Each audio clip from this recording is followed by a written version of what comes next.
Hola, muy buenos días nuevamente aquí con vosotros para compartir los pensamientos que tengo en mi corazón, poder compartir con todo aquel que quiera aprender un poquito más y saber un poquito más de la palabra de Dios. Quizá no sea uno un teólogo ni sea uno un erudito, pero sí lo que tengo en mi corazón es lo que comparto siempre. Lo que viene a mi mente y a mi corazón, lo que trato de compartir con todos vosotros. El versículo de hoy sería: para que todos sean uno, como tú, oh Padre, en mí y yo en ti, que también ellos sean uno en nosotros, para que el mundo crea que tú me enviaste. La gloria que me diste, yo les he dado, para que sean uno, así como nosotros somos uno. Evangelio de Juan, capítulo 17, versos 21 y 22. Esta oración que hace el Señor resalta la necesidad de la unidad del cuerpo de Cristo. El cuerpo de Cristo no está dividido. El cuerpo de Cristo, el brazo no puede andar por un lado, los pies por otro y las manos por otro, sino que todo el cuerpo debe estar bien unido, sobre todo, como bien dice, cimentado en amor. Es necesario la unidad del cuerpo para que el mundo crea que Jesucristo fue enviado por Dios. Es necesario la unidad del cuerpo de Cristo. Es muy necesario. Hemos dicho, el brazo no puede ser amputado, ni puede ser trasladado de un sitio a otro. Los pies no pueden decir yo no soy del cuerpo, me voy. La mano tampoco puede decir yo no soy del cuerpo, me voy, sino que todo el cuerpo debe de estar bien unido. Esta oración manifiesta realmente el gran anhelo que tiene Jesús para que todos seamos uno. Hoy en día es muy difícil porque todos tenemos nuestros pensamientos, todos tenemos nuestras ideas, todos tenemos nuestra creencia de que somos lo único, nuestra creencia de que no hay nadie más que nosotros y que no hay nadie más que pueda alcanzar lo que es la salvación, si no es a través de una determinada congregación o de unos determinados modos de vivir. La palabra de Dios dice claramente que Jesús no vino a condenar el mundo, sino para que el mundo sea salvo por medio de él. Es necesario la unidad del espíritu, es necesario la unidad del cuerpo, es necesario que todos tengamos bien presente que el Señor quiere que su cuerpo sea su cuerpo, que a su cuerpo no le falte un brazo, ni a su cuerpo le falte una mano, ni los ojos, ni la oreja, sino que el cuerpo esté completo. Él decía esto: para que todos, en plural, todos, sean uno, una unidad.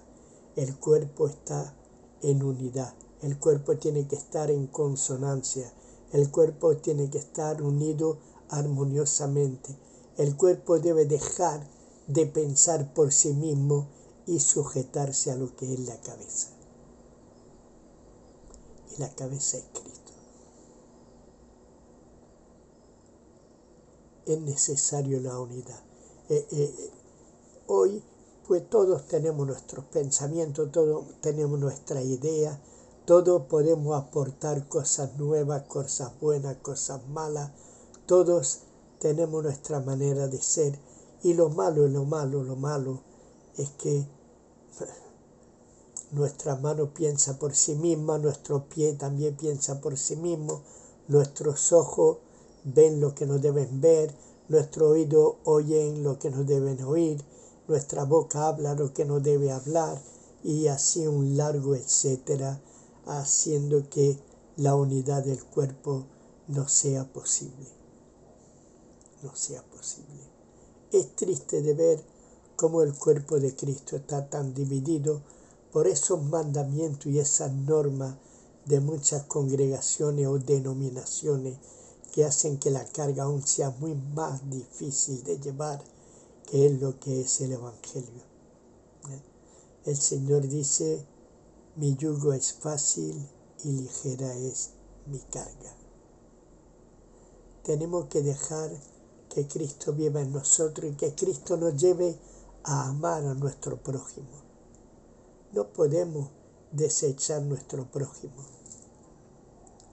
Aún que sean enemigos nuestros, debemos aprender a orar y a bendecir a nuestros enemigos.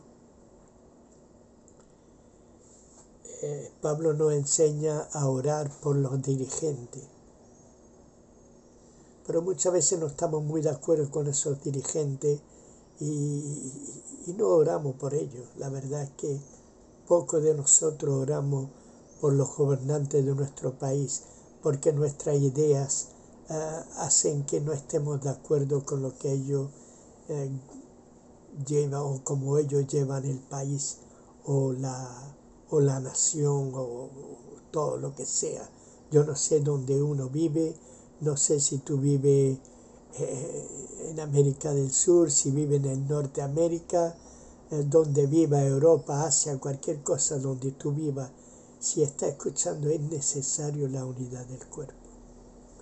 Es muy necesario que el cuerpo sea uno.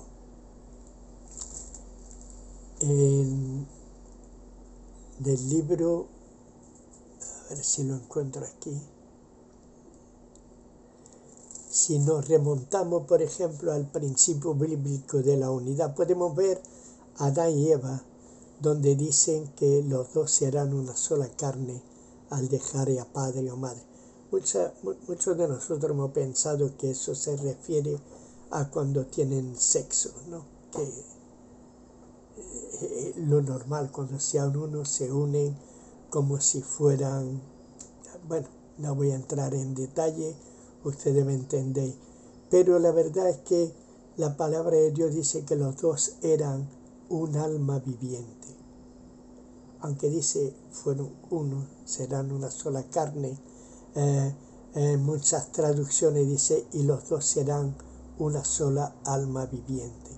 Sin un alma viviente es algo que piensa igual, que están en igual de condiciones, que son realmente uno, que no son la mujer aquí y el hombre allá y cada uno tiene su sitio en concordancia con lo que estamos aprendiendo últimamente, que las mujeres tienen que tal y tal cosa y los hombres tal y tal cosa, y resulta que cuando son una sola alma viviente es más fácil de entender lo que es ser uno, es más fácil entender lo que eran Adán y Eva. Por eso cuando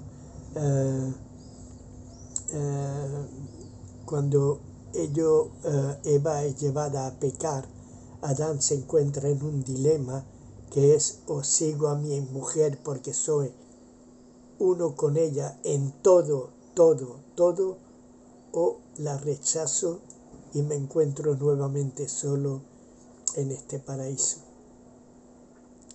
La decisión suya fue tomada y él siguió a Eva. Un alma viviente. Eran los dos un alma viviente. Hoy en día los matrimonios, ¿por qué fracasan?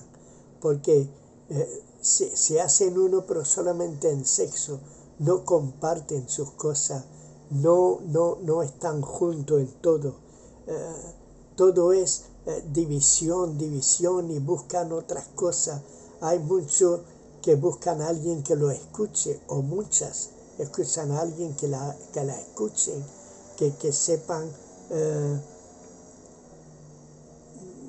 contar todo lo que a ellos realmente les conmueve o les aparta de su matrimonio. No son uno. Y muchas veces pues acuden a psicólogos.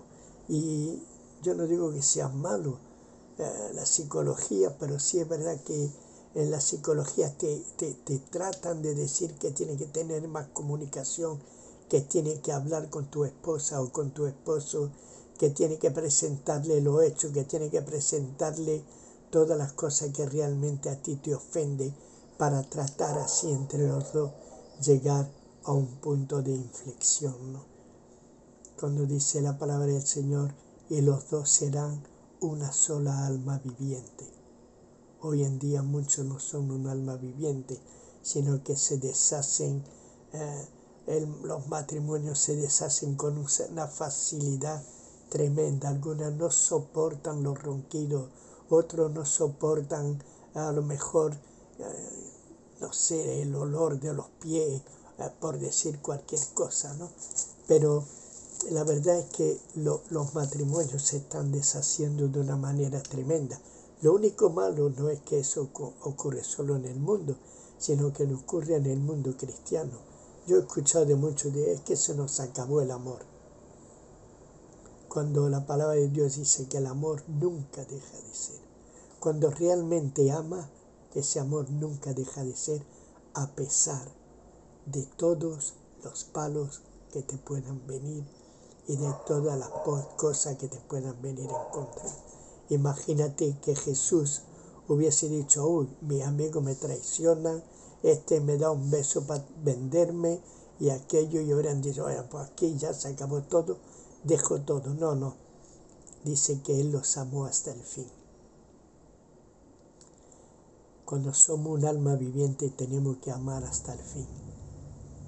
Pase lo que pase, si tiene que pasar por el fuego, Dios estará contigo. Las aguas no te anegarán. ¿Por qué? Porque Dios estará contigo. Y Dios sana y calma las tempestades. Y eso hace realmente que los matrimonios puedan nuevamente unirse y pedirse perdón y poder conversar y poder tener esa comunión que tantas veces es necesaria. Es muy difícil, lo sé, lo entiendo, que muchas veces pues ya como el sexo nos aburre, pues vamos a buscar otras cosas en otros lugares que no son convenientes ni conviene a nuestra vida.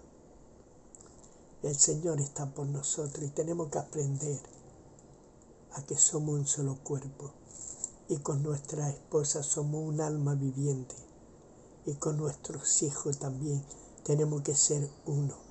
No podemos dejar que las cosas vayan a mal o a peor. Tenemos esa responsabilidad delante de Dios.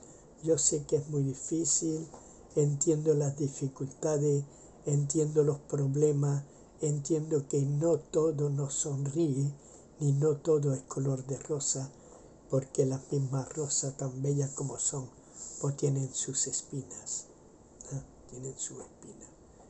Y claro, ahí es donde tenemos que tener cuidado cuando recogemos las rosas. En fin, hay muchas cosas de las cuales podríamos hablar. No podemos mirar a otros porque somos un solo cuerpo. El Señor nos llama a la unidad. El Señor nos llama a ser uno. Y muchas veces estamos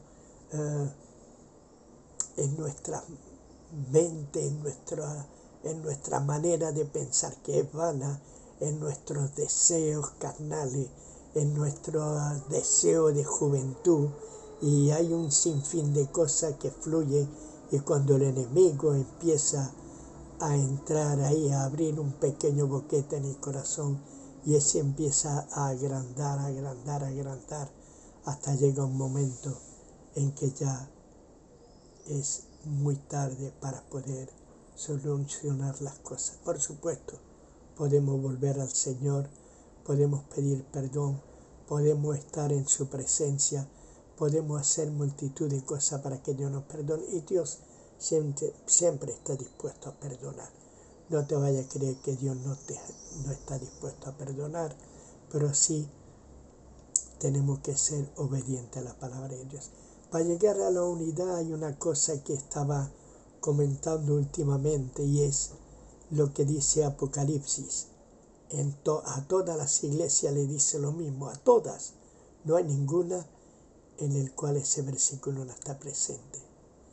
Que dice: el que tiene oído, oiga lo que el Espíritu dice a las iglesias. Oiga lo que el Espíritu dice a las iglesias. El Espíritu que viene aquí a recordarnos las palabras del Señor, que viene a recordarnos todo lo que el Señor Jesús hizo, que viene a traernos a memoria muchas de las cosas que Dios ha hecho en este mundo y que Dios ha hecho en nuestras vidas. Él viene a recordarnos la palabra fresca. Él viene a recordarnos y a decirnos y a llevarnos a la unidad. Pero tenemos que prestar oído a lo que el Espíritu dice a las iglesias. No lo que dicen los libros, ni lo que dicen ciertos libros. La palabra de Dios es la palabra de Dios y hay respuesta para todo. Hay respuesta para todo. No sé, un día compartí que Saúl era un hombre, el rey de Israel, el primer rey, que sobrepasaba a todo de una cabeza, porque era más alto que todo, y aparte de ser más guapo y aparte de ser todo, tenía una altura que sobrepasaba a todo. Pero lo que sí me enseñó la palabra de Dios en este contexto es eso: el Señor es la única cabeza, no hay otra. Y Saúl se tomó un ministerio que no le pertenecía. Él empezó a ofrecer sacrificio, empezó a tratar de matar a aquel que Dios había ya elegido, porque él ya estaba desechado por no obedecer. Él se creía superior a Dios, él se creía otro Dios.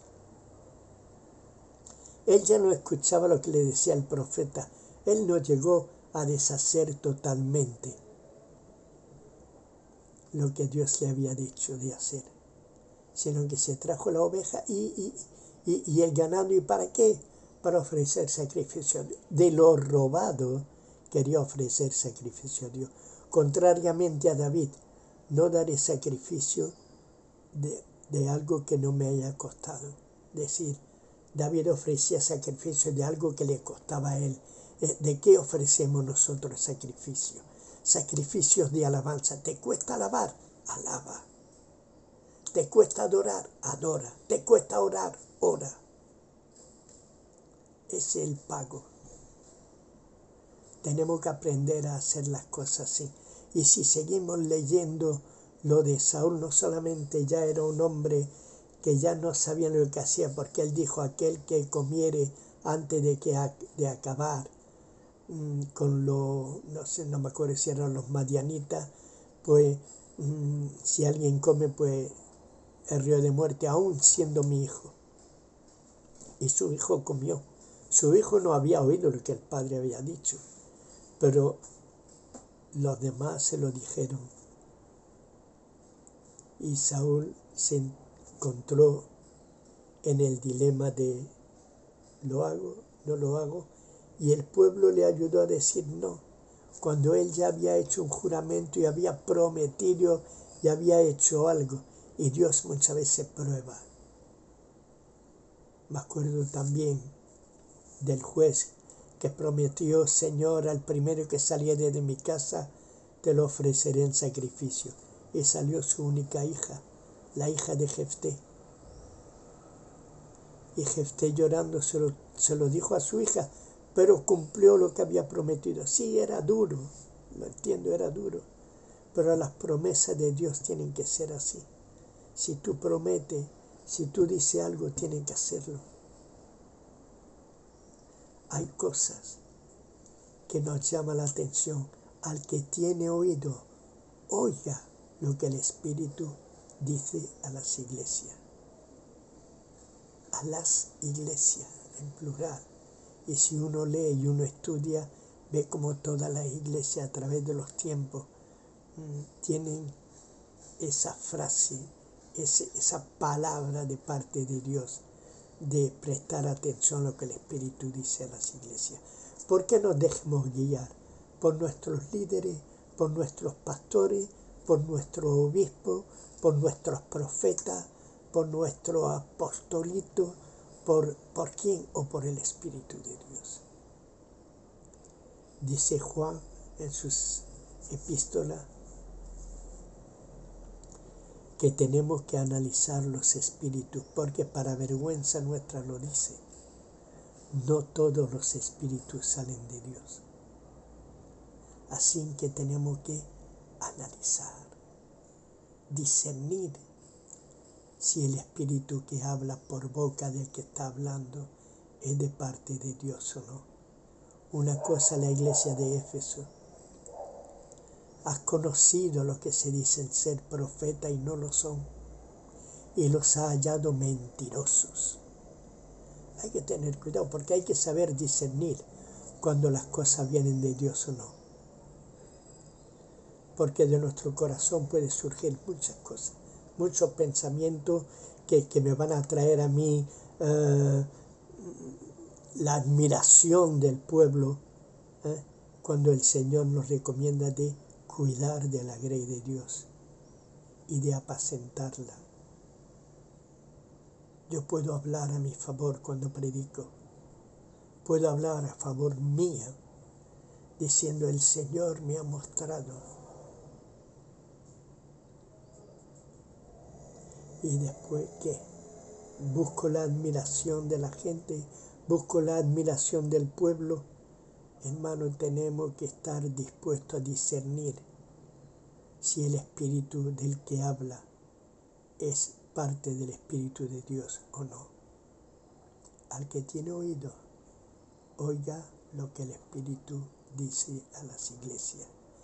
Si sigue viendo Saúl, a Saúl le cortaron la cabeza, porque solamente debía de haber una cabeza reinante en Israel, y era la de Dios, no la de Saúl.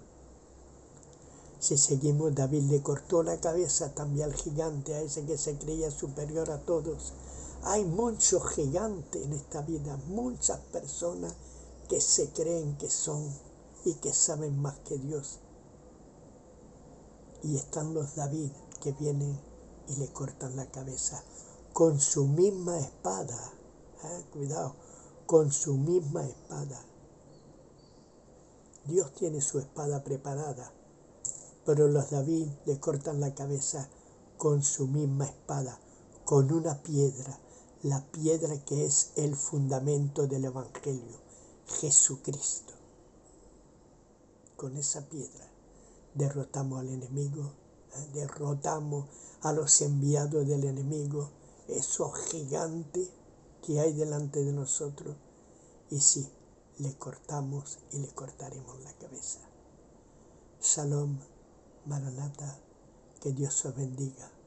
El Señor viene pronto. Amén.